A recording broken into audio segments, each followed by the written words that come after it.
Alright, welcome everybody to part 3 of Mix versus Mix, where me and my buddy Sam are doing a mix of the same song, and we're going to compare and contrast our different styles, techniques, and just overall tones of our different mixes. And it's going to be a real fun series, and I think you guys will enjoy it. So, we already took a look at the overview of our basic mixes, as well as mix bus. So today we're going to go ahead and look at drums. And the way I'm going to do the drums is I'm going to start off looking at the drum bus here. And don't mind these yellow clip lights here. You'll hear that you won't really hear any clipping. It's just enough to kind of drive it really hard. And it's just a peak thing. It's not clipping RMS or anything like that. But anyway, we'll take a look at the drum bus. We'll look at the individual tracks. I'll kind of A-B the plugins. And what I'm going to do is I'm going to start off with the drums soloed.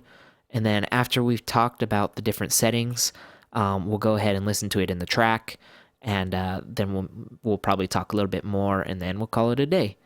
So let's go ahead and take a listen. Like I said, don't mind the yellow lights so much. With 32-bit floating DAWs, you don't really have to worry about hitting that yellow so much. So let's go ahead and take a listen.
Okay, so let's talk about it a little bit. We'll go into each individual track and look at the processing going on.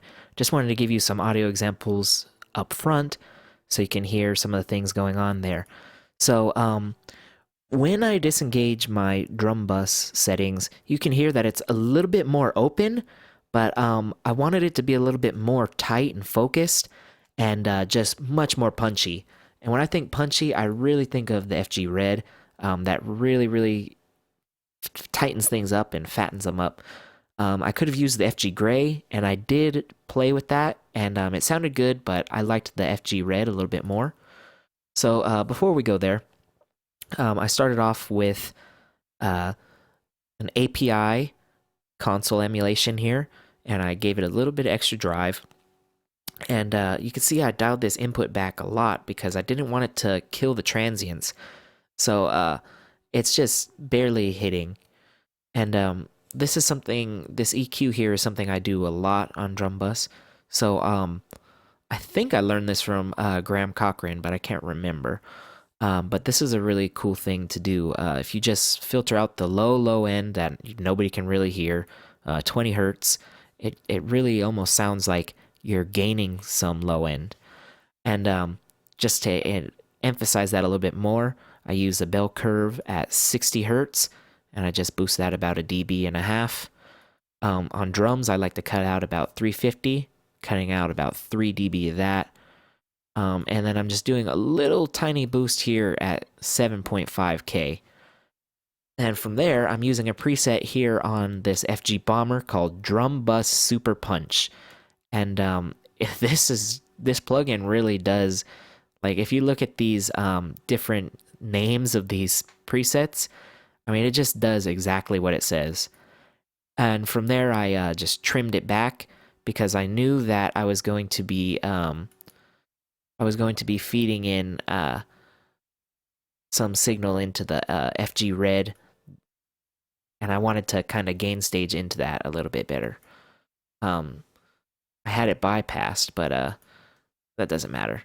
You get the point of that. It'll change the tone a little bit, but not so much. So let's go ahead and start by saying that every single one of the drum tracks has a virtual tape machine on there. They're all at 30 inches per second.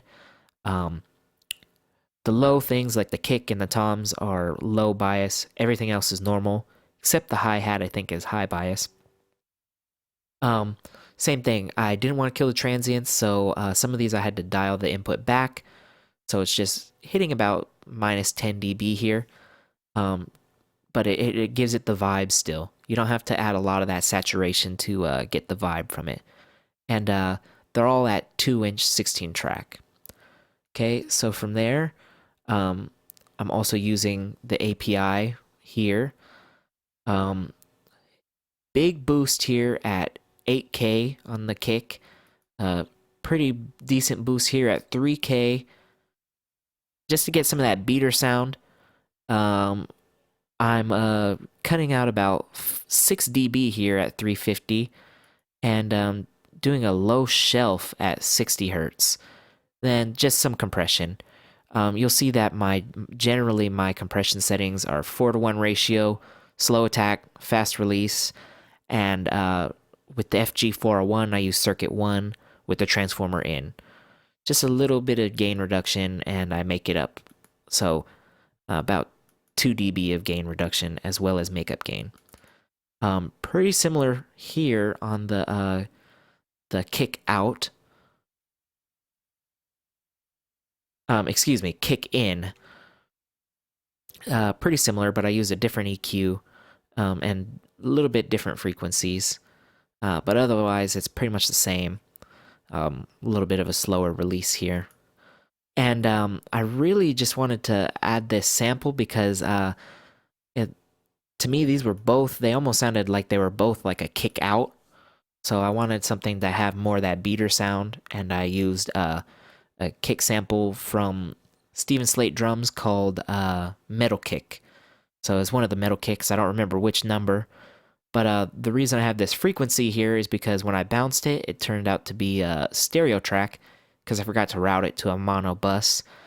So what I did was I used mid-side mode, and I cut out all of it from the sides. So everything is left in the center, and everything is cut out from the sides. So that's that. Snare top, same thing, virtual tape machine. And similar settings on the compressor here. The only real difference is that instead of being the fastest release, I just take it back 1 notch. And if you've watched my videos, you would know that this is my pretty much go-to snare sound right here, or snare EQ, excuse me. So I boost the low end at 220, about 2 dB, cut out some more of that 350, well 360 on this, but same thing, you know what I mean. 3 dB of that, little boost here at 7.2K, and high shelf at 12K, 2 dB of that. So I also added a snare sample. This one doesn't matter because that one's actually muted on the track. But same thing, when I bounced it, it came out stereo, so I cut it out from the sides. And I just really added this sample just to get some more width and depth, because this is sort of a longer decay, and it kind of has more snap to it. So real simple there. As far as the toms, I just used a preset called toms. So there's a boost here at 12K, boost at 4K, cut at 400, and a boost at 100, and then a high pass filter. Okay, moving on to the overheads. Pretty much just used some EQ here, boosting the top end, boosting some mids, cutting some low mids, adding a little bit of the kick kickback, and high pass filter here at about 40 hertz. And then I used a preset on the FG Bomber called Drum Bus Fat. Even though it's not drum bus, still gave me the tone I was looking for. Okay, as far as the room mics, I pretty much just added some low end, cut out some low mids, tamed the high end as well as the super low end, added some drive here from this virtual preamp, and then I used the 1176 technique, all buttons mode pretty much, which is very standard on drums, room mics in particular, and then added the punch here. So heavy compression there, really extreme, and just giving it some color really. And then one final thing, if I could find it, excuse me, here we go. I added a reverb to the snare, and it's my favorite reverb for snare drum, and that is the UAD EMT 140 plate, long pre-delay. It's 100% wet. It looks like it's not, but it is. With this as wet, it is. I narrowed it down all the way, so that way it's mono. Rolled the low end and the top end out. If I come to the actual channel here, the return, and I just used plate A, which is kind of a brighter plate, and it just really gave it some different character. So let's go ahead and listen to these drums in the track, and we'll go ahead and wrap this up, and next time we'll take a look at bass guitar. So let's listen to the drums, and you can kind of hear the different tones.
Okay, so once again, listening to that in the track, you can hear that once I bypass this mix bus chain, it's a little bit more open, it's a little brighter, but to me it's too forward and too aggressive.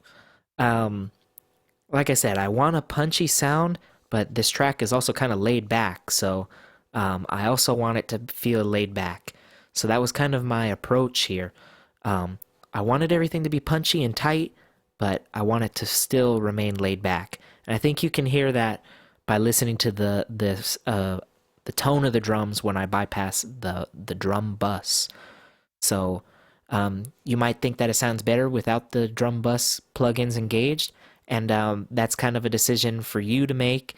And if I was mixing this for their client, that would be a decision for them to make. So if they said, hey, the drums sound a little bit too maybe dull or too laid back, well then I could just disengage that and it kind of open them up. So I hope you enjoyed this video. Please excuse any of the background noise. I have some dogs barking in the background here and people talking in the other room. So please excuse that.